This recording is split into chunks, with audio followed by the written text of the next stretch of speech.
집에 돌아왔습니다. 긴 하루였습니다. 지하철 안에서 서 있었고 회사에서 치이고 퇴근길은 막혔죠. 문을 열면 그녀가 있습니다. 저녁을 같이 먹습니다. TV를 봅니다. 서로 하루 얘기를 나눕니다. 겉으로 보면 아무 문제가 없습니다. 그런데 뭔가 이상합니다. 예전과 다릅니다. 딱 집어 말하기 어렵지만 느껴집니다. 그녀가 가까이 와도 예전처럼 웃지 않습니다. 잠자리에 들기 전 인사가 점점 형식적으로 변했습니다. 그 설레임, 그 불꽃 같은 느낌, 마지막으로 언제 느꼈는지조차 기억나지 않습니다. 그리고 여기에 진짜 문제가 있습니다. 그녀는 절대로 먼저 와서 이렇게 말하지 않습니다. 나 성적으로 만족스럽지 않아. 절대로요. 여성은 그렇게 작동하지 않습니다. 파워포인트 발표처럼 침대에서 무엇이 부족한지 설명해주지 않습니다. 부끄러워서가 아닙니다.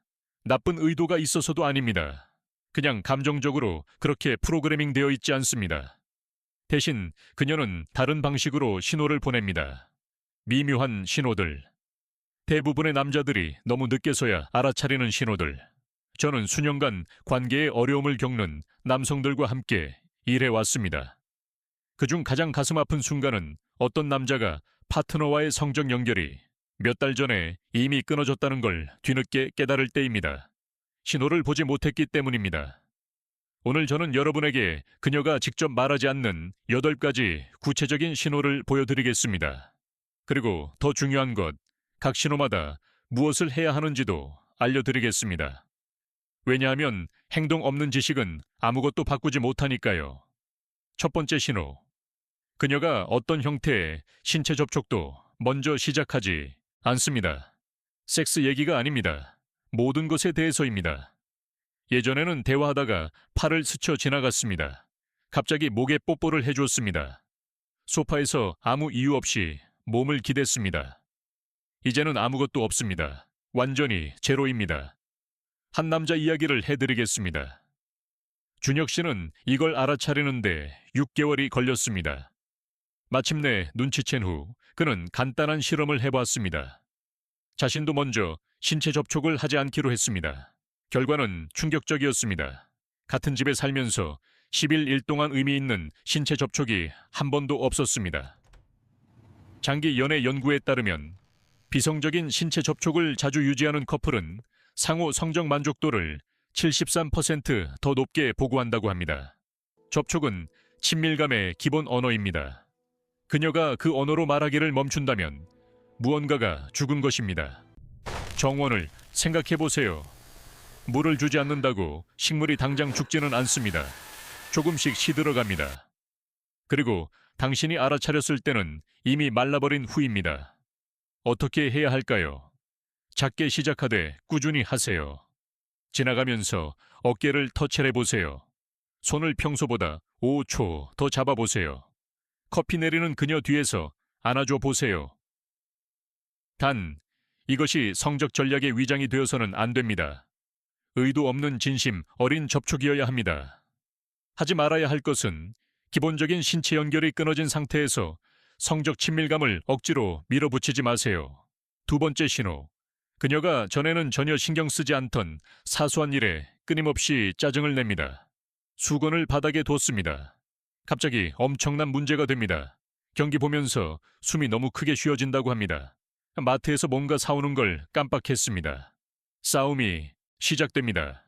대부분의 남자들이 이해하지 못하는 것이 있습니다. 분노는 2차적 감정이라는 것입니다. 특히 여성에게는요. 분노는 대개 다른 것을 가리고 있습니다. 해소되지 않은 성적 좌절감 같은 것을요. 미시간 대학교 연구에 따르면 성적으로 불만족스러운 관계에 있는 여성들은 만족스러운 여성들에 비해 사소한 가정 문제로 340% 많은 갈등을 보고한다고 합니다. 340%입니다. 압력솥과 같습니다. 압력이 올라가고 올라가다가 결국 터져야만 합니다. 하지만 그녀는 진짜 문제로 폭발하지 않습니다. 그래서 싱크대에 있는 그릇 때문에 폭발합니다. 한 고객이 이 패턴을 발견했습니다. 퀄리티 있는 섹스 없이 일주일이 지날 때마다 아내가 엉뚱한 것들로 싸움을 걸었습니다. 그는 이것을 마음에 새기고 다음 주에 친밀한 연결을 우선순위에 뒀습니다. 사소한 것들에 대한 싸움이 80% 사라졌습니다. 어떻게 해야 할까요? 그녀가 작은 것에 짜증낼 때 그 표면적인 싸움에 끌려 들어가지 마세요. 멈추고 물어보세요. 진짜로 뭐가 불편한 거야? 그리고 진심으로 들을 준비가 된 채로 물어보세요. 그 다음 진정한 친밀감을 위한 공간을 만드세요. 하지 말아야 할 것은 너 너무 예민한 거 아니야? 또는 그냥 수건인데 라고 말하지 마세요. 불에 기름을 붓는 것입니다. 세 번째 신호. 그녀가 다른 영역에 지나치게 집중하고 당신은 뒷전이 됩니다. 갑자기 일에 집착하거나 헬스장에 빠지거나 친구들과만 시간을 보냅니다. 자기만의 관심사를 갖는 건 건강한 일입니다. 문제는 그것이 도피가 될 때입니다. 행동 심리학에서는 이것을 보상대체라고 부릅니다. 한 가지 즐거움과 인정의 원천이 마르면 뇌는 다른 곳에서 도파민을 찾습니다. 관계에서 정서적 성적 만족을 받지 못하면 다른 곳에서 찾게 됩니다. 제 친구 민재의 이야기입니다. 그의 여자친구가 갑자기 매일 밤 11시까지 일하기 시작했습니다. 그녀는 워커홀릭이 아니었습니다. 결국 어려운 대화를 했을 때 그녀가 말했습니다. 집에서 답답함을 느끼는 것보다 일에서 유능함을 느끼는 게 더 쉬워. 그 말이 그를 무너뜨렸습니다. 하지만 그들에게 필요한 경각심이었습니다. 불만족스러운 관계에 있는 여성의 67%가 회피 메커니즘으로 취미나 일에 투자하는 시간을 크게 늘린다는 데이터가 있습니다. 프로그램이 재미없을 때 채널을 바꾸는 것과 같습니다. 그녀는 당신과 함께하고 싶지 않아 라고 말하지 않습니다. 하지만 항상 바쁠 것입니다. 어떻게 해야 할까요? 그 다른 영역들과 경쟁하지 마세요. 대신 그것들에 진심 어린 관심을 보이세요. 그녀의 일에 대해 물어보세요. 가끔 헬스장에 같이 가보세요. 그런 다음 타협 없는 둘만의 시간을 만드세요. 목요일 저녁은 우리 시간이야.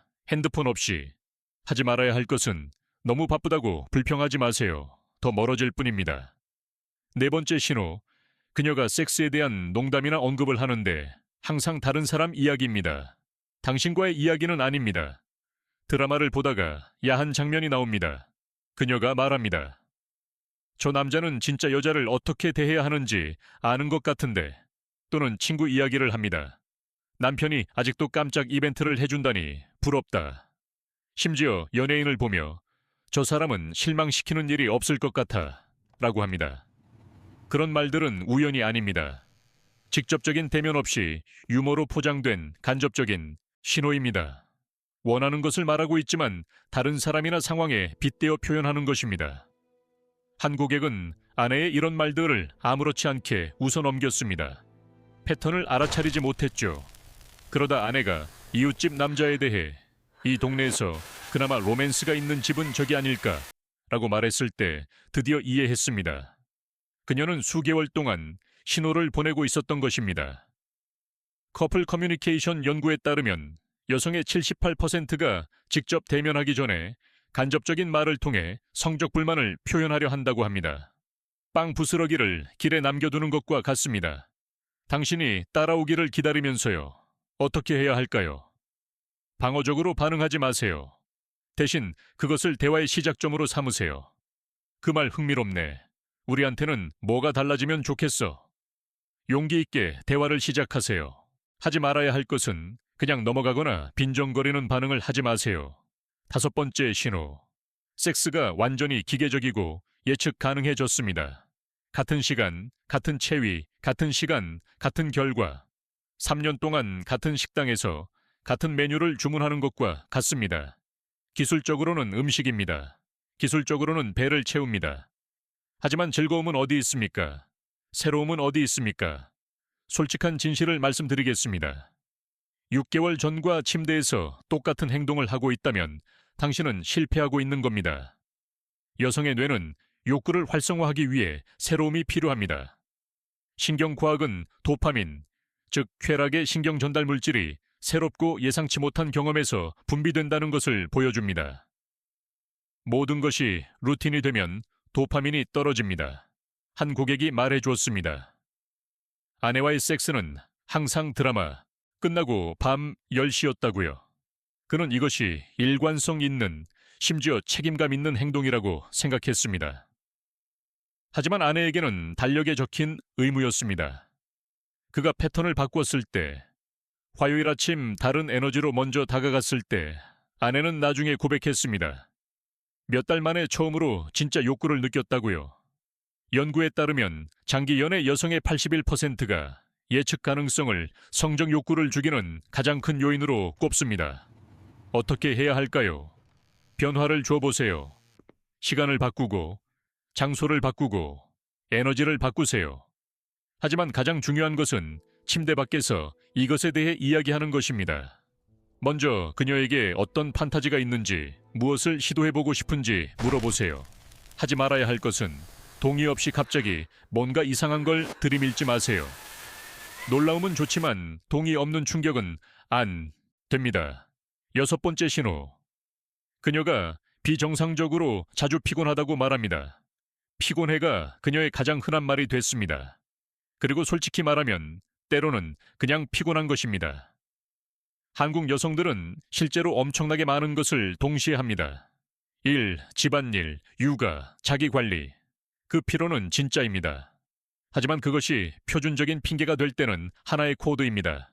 지금 끌리지 않아, 나 그 경험이 내 노력만큼 가치 있지 않아를 의미하는 코드입니다. 왜냐하면 이것이 진실이기 때문입니다. 여성이 진정으로 흥분하고 연결되어 있을 때는 피곤함이 마법처럼 사라집니다. 에너지가 어디선가 나옵니다. 몸이 반응합니다. 한 친구가 밤마다 여자친구가 너무 피곤하다고 불평했습니다. 그래서 그는 다른 것을 시도했습니다. 낮 동안 연결을 만들기 시작했습니다. 세심한 문자, 작은 배려, 진짜 스킨십. 그러자 밤이 됐을 때 갑자기 그녀는 그렇게 피곤하지 않았습니다. 에너지가 어딘가에서 나타났습니다. 여성 리비도 연구에 따르면 여성의 성적 흥분의 89%는 신체적 자극이 아니라 정서적 맥락에서 시작됩니다. 하루의 맥락이 단절과 무관심이었다면 그녀의 몸은 밤에 반응하지 않을 것입니다. 얼마나 시도해도요. 연료 없이 차를 시동 걸려는 것과 같습니다. 어떻게 해야 할까요? 섹스를 밤에 있는 고립된 이벤트로 보지 마세요. 하루 전체 연결의 결과물로 보세요. 그녀의 하루에 투자하세요. 어땠냐고 물어보세요. 무언가를 도와주세요. 그녀가 눈에 보이고 같이 있으며 단순한 몸이 아닌 사람으로서 욕구받는다고 느끼게 해주세요. 하지 말아야 할 것은 피곤하다고 할 때 강요하거나 졸라대지 마세요. 그것은 거부감만 키울 것입니다. 7번째 신호. 그녀가 당신보다 핸드폰에 더 관심을 기울입니다. 함께 있지만 그녀는 정신적으로 다른 곳에 있습니다. 인스타그램 스크롤, 메시지 답장, 틱톡 영상. 단순한 기술 중독이라고 생각하지 마세요. 그것은 회피입니다. 관계에 만족하고 현재에 있을 때는 핸드폰이 그렇게 끌리지 않습니다. 하지만 단절이 있을 때 핸드폰이 피난처가 됩니다. 행동 심리학에서는 이것을 도피 행동이라고 부릅니다. 성적으로 죽어있는 관계의 현실을 직면하는 것보다 디지털 세계에 있는 게 더 쉽고 만족스러운 것입니다. 한 고객이 아내와 매일 밤 소파에 나란히 앉아 있으면서도 각자 핸드폰만 보고 있다는 걸 알아챘습니다. 대화도 없고 접촉도 없고 연결도 없었습니다. 그가 실험을 제안했습니다. 저녁 9시 이후 핸드폰 없는 주, 일주일. 아내는 강하게 거부했습니다. 왜일까요? 도피처를 없애면 그들 사이의 거리를 직면해야 하기 때문입니다. 데이터에 따르면 침대에서 전자기기를 사용하는 커플은 그렇지 않은 커플보다 성적 활동이 45% 적습니다. 45%입니다. 벽돌 하나하나로 벽을 쌓는 것과 같습니다. 어떻게 해야 할까요? 기술 없는 공간을 만드세요. 통제하는 방식이 아니라 초대하는 방식으로요. 오늘은 핸드폰 내려놓고 진짜로 대화할까? 인스타그램에 무한 스크롤 도파민과 경쟁할 만큼 충분히 흥미롭게 있어 보세요. 하지 말아야 할 것은 핸드폰을 빼앗거나 기술 사용에 대해 설교하지 마세요. 문제는 핸드폰이 아닙니다. 그녀가 피하고 있는 것이 문제입니다. 8번째이자 마지막 신호. 그녀가 당신과의 친밀한 순간보다 외부적인 것들에 더 열정적입니다. 그녀의 에너지가 어디 있는지 보세요. 친구들과 만남이 생기면 신나합니다. 택배가 오면 웃습니다. 여행을 계획하면 활기차집니다. 하지만 당신이 단둘이만의 시간을 제한하면 에너지가 달라집니다. 미지근하고 의무적이고 정중합니다. 이것이 당신을 깊이 걱정하게 해야 합니다. 왜냐하면 에너지는 거짓말을 하지 않기 때문입니다. 몸은 진정한 열정을 흉내낼 수 없습니다. 한 고객은 여자친구가 쇼핑 패키지가 도착하면 점프하듯 기뻐하지만 그가 로맨틱한 주말을 제안하면 아, 그래, 한번 생각해 볼게 라는 반응을 한다는 걸 알아챘습니다. 차이는 잔인하고 고통스러웠습니다. 신경과학은 뇌가 보상과 즐거움으로 연결된 것들에 에너지를 배분한다는 것을 보여줍니다. 그녀가 당신과의 친밀감에 에너지를 배분하지 않는다면 그 경험이 만족스럽다고 등록되어 있지 않다는 뜻입니다. 연구에 따르면 성적으로 불만족스러운 여성의 72%는 파트너와의 시간보다 혼자 하는 활동이나 친구들과의 활동에 더 많은 열정을 보고합니다. 어떻게 해야 할까요? 당신과 함께하는 순간을 다시 진정으로 즐거운 것으로 만드세요. 단순히 성적으로만이 아니라 감정적으로도요. 그녀를 웃게 하세요. 깜짝 놀라게 하세요. 진정으로 현재에 있어 보세요. 그녀의 마음속 공간을 다시 얻으세요. 하지 말아야 할 것은 그녀의 다른 기쁨의 원천에 질투하거나 불만을 품지 마세요. 그것은 더 멀어지게만 할 것입니다. 이 모든 신호들에 대해 이해해야 할 것이 있습니다. 한꺼번에 나타나지 않습니다. 기초의 균열처럼 하나씩 쌓여갑니다. 그리고 대부분의 남자들은 건물 전체가 무너지고 있을 때야 비로소 깨닫습니다. 왜냐하면 우리 남자들은 미묘한 감정적 신호를 무시하는데 놀랍도록 능합니다. 나쁜 의도가 있어서가 아닙니다. 그냥 우리의 뇌가 그렇게 작동합니다. 우리는 직접적이고 명확하고 명시적인 소통이 필요합니다. 하지만 여성들은 특히 섹스와 친밀감에 대해서는 그렇게 소통하는 경우가 드뭅니다. 그래서 기계적인 의무적 섹스를 그만두고 진정으로 주의를 기울이기 시작하고 원할 때만이 아니라 하루 종일 감정적 연결을 만들 때 일어나는 일이 있습니다. 그녀가 당신을 다르게 봅니다. 에너지가 바뀝니다. 그녀의 몸이 다르게 반응합니다. 왜냐하면 당신이 마침내 여성의 몸이 이해하는 언어로 말하기 시작했기 때문입니다. 진정한 주의, 진짜 존재, 진심 어린 관심. 몇 남자들이 이해하지 못하는 최종 진실이 있습니다. 여성의 성적 만족은 섹스 12시간 전에 시작됩니다. 아침에 어떻게 바라보느냐에서 시작됩니다. 아침 식사 때 그녀가 말한 것을 진짜로 들었는지에서, 부탁받지 않았어도 무언가를 도와줬는지에서, 그녀가 보여지고 같이 있으며 단순한 몸이 아닌 사람으로서 욕구받는다고 느꼈는지에서, 이것을 제대로 하면 섹스는 억지로 만드는 협상이 아니라 자연스러운 결과가 됩니다. 이제 당신에게 묻고 싶습니다. 이 신호들 중 어떤 것이 당신의 관계에서 보입니까? 솔직해지세요. 문제를 인정하는 용기가 그것을 해결하는 첫 번째 단계이기 때문입니다. 댓글에 공유해 주세요. 익명이어도 괜찮습니다. 당신의 이야기가 이것을 들어야 할 다른 남자를 깨울 수 있습니다. 그리고 이 영상이 다르게 생각하게 만들었다면 구독해 주세요. 이런 콘텐츠가 더 많이 번에 있습니다. 진정으로 더 깊고 더 만족스럽고 두 사람 모두에게 좋은 관계를 만드는 데 도움이 되는 콘텐츠들이요. 왜냐하면 결국 그것이 전부이기 때문입니다. 두 사람 모두 이기는 무언가를 만드는 것.